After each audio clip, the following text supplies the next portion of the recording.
kita itu bukan asal-asalan juga, tapi kita melihat bahwa ada pelanggaran, ada pasal di dalam PKPU itu bertentangan dengan undang-undang pemilihan kepala daerah, di mana undang-undang kepala daerah itu, tunggu sebentar, tadi ada gangguan. Undang-undang kepala daerah itu di PKPU-nya itu ada penambahan 2 syarat, sehingga akhirnya di PKPU menjadi 3 syarat. Itu yang mendasari kami untuk melakukan hal itu. Itu Pak Karni.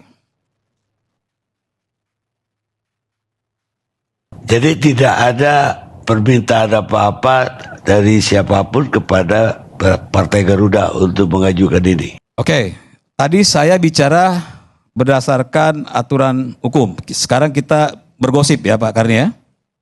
Iya dong, karena kalau yang kita membicarakan soal Kaesang dan yang lain itu tidak ada di dalam pasal manapun. Ya, artinya kita membicarakan di luar dari aturan main ya. Jadi ketika begini, saya mengatakan begini dalam beberapa pertemuan, saya selalu bilang kalau boleh ya, kalau boleh saya mengatakan ke publik bahwa ya kami ini mengajukan gugatan ke MA karena ingin meloloskan Mas Kaesang. Kalau bisa saya mengatakan itu, bisa aja, senang-senang aja saya. Karena apa? Karena itu bukan sesuatu yang haram. Ya. Bahkan ya Mas Kaesang sendiri pun kalau dia mau melakukan gugatan ke MA terkait pasal ini, boleh. Ya. Tapi sayangnya kalau kami mengatakan begitu ke publik, ya pasti kami akan ditegur sama PSI dan Mas Kaesang. Karena kami tidak pernah ada diskusi apapun dengan Mas Kaesang. Kami tidak pernah ada diskusi apapun dengan PSI, ya. Jadi kalau sampai ada yang mengatakan itu alasan Partai Garuda, bilang aja untuk Mas Kaesang. Ya saya bilang ya silakan aja kalian mengatakan seperti itu, sah-sah saja kok, nggak ada masalah. Kalaupun memang kami mau mengajukan gugatan itu karena Mas Kaesang pun nggak ada masalah. Cuma faktanya enggak gitu. Gitu, itu faktanya. Apa Pak Karni pengen tahu kenapa dasarnya kami melakukan itu? Itu lucu Pak Karni. Ya, jadi setelah selesai dengan teman-teman urusan pemilu ya, pemilu legislatif. Kita di lantai 3 tuh Pak Karni.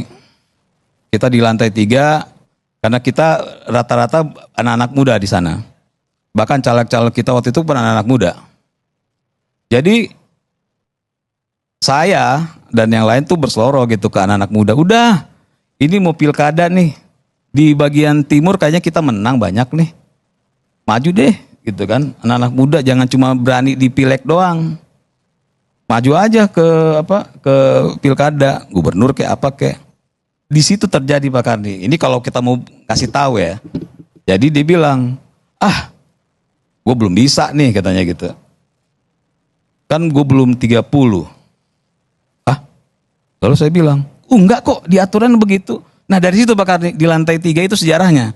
Kita lagi diskusi, ngobrol-ngobrol kosong, tiba-tiba ada pernyataan itu yang akhirnya kita pelajari dan kita lihat, oh iya ya, ini ada pelanggaran di sini. Ada pertentangan di mana PKPU itu melampaui dari undang-undang.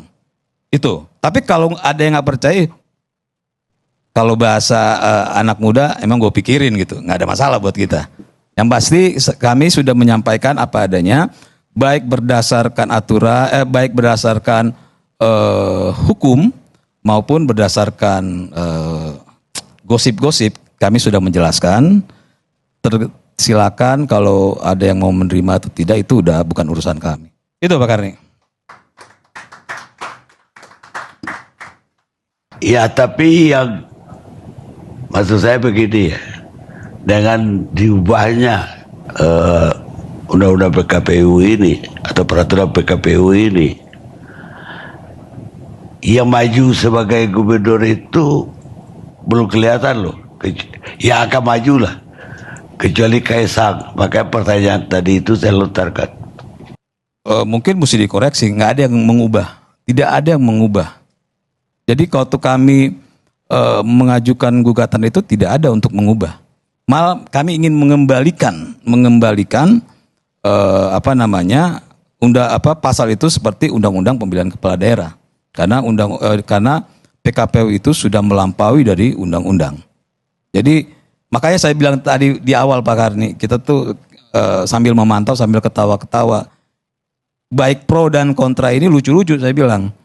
Mereka memperdebatkan pepesan kosong, di mana kami tidak pernah ya mengubah dalam gugatan itu untuk menghapus atau mengubah, nggak ada. Kami hanya ingin supaya ini dikembalikan dan dikuatkan. Makanya dikuatkan itu ya ketika KPU menyatakan terhitung sejak penetapan pasangan calon. Nah, supaya kuota yang saya sampaikan tadi, kuota itu tidak digergaji oleh KPU, maka menjadi terhitung sejak pelantikan pasangan calon terpilih. Status calon itu akan hilang ketika dia sudah sudah dilantik. Jadi kita melihat bahwa ada kuota yang digergaji oleh KPU di peraturan KPU ini. Itu Pak Karni.